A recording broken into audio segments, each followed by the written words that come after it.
আজ আমরা শুনব শ্রীকৃষ্ণের কয়টি অমূল্যবান বাণী, যেগুলো শুনলে আপনাদের জীবন বদলে যাবে। চলুন শুরু করা যাক। শ্রীকৃষ্ণ বলেছেন, এই সংসারে মানুষ সবচেয়ে বেশি কষ্ট পায় প্রত্যাশা থেকে। শ্রীকৃষ্ণ বলেছেন, আশা ছেড়ে কর্তব্য করাই সত্যযোগ। তুমি যদি আজ তোমার কাজটা মন দিয়ে করো, কিন্তু ফলটা আমাকে সমর্পণ করো, তাহলে তোমার মন কখনোই ভারী হবে না। মানুষ ভাবে, আমি দিলে কী পাবো, আমি করলে কী হবে, কিন্তু শ্রীকৃষ্ণ বলেছেন, তুমি শুধু করো, পাওয়ানোর দায়িত্ব আমার। যে ব্যক্তি সুখে অহংকার করে না আর দুঃখে ভেঙে পড়ে না, সেই সত্যিকারের শক্তিশালী। জীবনে ঝড় আসবেই, কিন্তু যে নৌকাতে ভরসা আছে ভগবান শ্রীকৃষ্ণের ওপর, সেই নৌকা কখনো ডোবে না। মনে রেখো, তুমি একা নও। যেখানে ভক্তির বিশ্বাস, সেখানেই শ্রীকৃষ্ণের অবস্থান। শ্রীকৃষ্ণ বলেছেন, মানুষ ভাবে ভগবান আমাকে কেন কষ্ট দিলেন, কিন্তু শ্রীকৃষ্ণ বলেন, আমি তোমাকে ভাঙতে নয়, গড়তে কষ্ট দিই। যে আগুনে সোনা পুড়াই, সেই আগুনেই সোনা খাঁটি হয়। ঠিক তেমনি জীবনের কষ্ট তোমাকে দুর্বল নয়, বরং শক্তিশালী করে। যখন তোমার কাছে সব দরজা বন্ধ হয়ে যাবে, ঠিক তখনই ভগবান শ্রীকৃষ্ণ একটি জানালা খুলে দেবেন। শুধু ভগবানের ওপর বিশ্বাস রাখার সাহস চাই। অহংকারে পরিপূর্ণ মানুষকে অন্ধকার করে, আর ভক্তি মানুষকে মুক্ত করে। যে আমাকে হৃদয়ে স্থান দেয়, তার জীবন আমি নিজেই সামলে নিই। ভয় পেও না, হতাশা হয়েও না।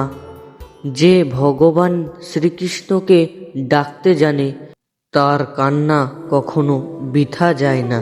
আজ যদি চোখের জল থাকে, কাল সেই জলই তোমার হাসির কারণ হবে। বিশ্বাস রাখো, ভগবান শ্রীকৃষ্ণ আছেন। শ্রীকৃষ্ণ বলেছেন, এই দেহ তুমি নও। দেহ চিরস্থায়ী নয়, কিন্তু আত্মা চিরন্তর। যেমন মানুষ পুরনো পোশাক ত্যাগ করে, নতুন পোশাক ধারণ করে, ঠিক তেমনি আত্মা এক দেহ ছেড়ে অন্য দেহে গ্রহণ করে। আত্মা কখনো জন্মায় না, কখনো মরে না। শ্রীকৃষ্ণ বলেছেন, যে মানুষ সুখে অহংকার করে আর দুঃখে ভেঙে পড়ে, সে কখনো স্থির থাকতে পারে না। কারণ সুখ ও দুঃখ দুটোই চিরস্থায়ী। আজ যা আছে, কাল তা নাও থাকতে পারে। হে অর্জুন, তুমি শুধু তোমার কর্তব্য পালন করো, কারণ ফলের লোভ মানুষকে দুর্বল করে, আর কর্তব্যর প্রতি নিষ্ঠা মানুষকে শক্তিশালী করে। শ্রীকৃষ্ণ বলেছেন, যে ব্যক্তি নিজের মনকে জয় করতে পারে, সেই প্রকৃত বিজয়ী। বাইরের শত্রুকে হারানো সহজ, কিন্তু নিজের কাম, ক্রোধ, লোভ, এই তিনটি শত্রুকে জয় করাই আসল যুদ্ধ। তুমি যদি সবসময় অন্যের দোষ দেখো, তাহলে নিজের উন্নতি কখনোই হবে না। কিন্তু যদি নিজের ভুল সংশোধন করো, তাহলে তোমার জীবন নিজে থেকেই বদলে যাবে। মানুষ জীবনে দুঃখ পায়, কারণ সে ফলের জন্য বেশি চিন্তা করে, কর্তব্যের জন্য নয়। শ্রীকৃষ্ণ বলেছেন, তোমার কাজ তোমার হাতে, কিন্তু ফল নয়। যখন তুমি নিষ্ঠার সঙ্গে কাজ করবে, অহংকার ছাড়া, প্রত্যাশা ছাড়া, তখন মন শান্ত হবে। সফলতা এলে অহংকার করো না, ব্যর্থতা এলে ভেঙে পড়ো না। এই সমতা বজায় রাখাই প্রকৃত যোগ।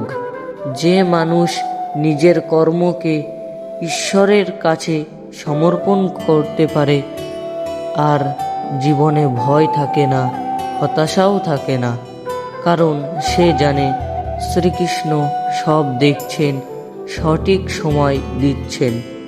শ্রীকৃষ্ণ বলেছেন, এই পৃথিবীতে কেউ কারোর চিরদিনের নয়। সম্পর্ক, অর্থ, দেহ সবই ক্ষণস্থায়ী। ভগবান শ্রীকৃষ্ণ বলেছেন, যে জন্মেছে তার মৃত্যু আছে, আর যে মরে তার আবার জন্ম আছে। তাই অযথা শোক করো না, অযথা অহংকার করো না। তোমার আসল পরিচয় দেহ নয়, তোমার পরিচয় আত্মা, অমর। যখন তুমি এই সত্যটা বুঝতে পারবে, তখন লোভ কমবে, ভয় কমবে, আর জীবনে শান্তি নিজে থেকেই চলে আসবে। এই জ্ঞানই মানুষকে মুক্তির পথে নিয়ে যায়। ভগবান শ্রীকৃষ্ণ বলেছেন, ভক্তি মানে শুধু মন্দিরে যাওয়া নয়, ভক্তি মানে প্রতিদিনের জীবনে সততা, দয়া আর ধৈর্য ধারণ করা। যে ব্যক্তি অন্যের কষ্ট দেখে হাসে না, বরং সাহায্যের হাত বাড়ায়, সেই আমার প্রকৃত ভক্ত। হে অর্জুন, ভয় পেও না। যেখানে ধর্ম আছে সেখানে আমি আছি, আর যেখানে আমি আছি সেখানে পরাজয় নেই। হরে কৃষ্ণ। এই ভিডিও যদি ভালো লেগে থাকে তাহলে আপনারা চ্যানেলটিকে সাবস্ক্রাইব করে আমাদের সঙ্গে থাকুন, এবং এরকম আরও নতুন নতুন ভিডিও পেতে চ্যানেলটিকে সাবস্ক্রাইব করুন।